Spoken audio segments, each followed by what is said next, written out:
vatandaşlarımız, meskun mahallelerde, düğünlerde silah ile ateş edilmesi kesinlikle yasaktır. Silah ile ateş edenler hakkında adli ve idari işlem yapılacak.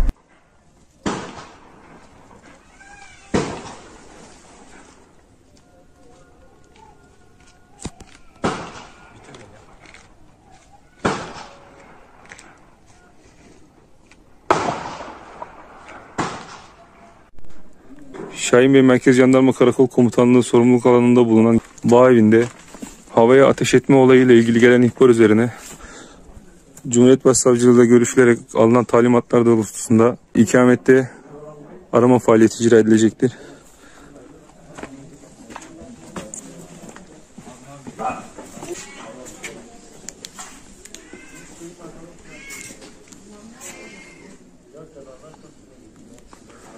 Bir adet otomatik av tüfeği, yanında kılıfı, 2 adet dolu şarjörü bağ evinin bahçesinde kartuşlar tespit edilmiştir.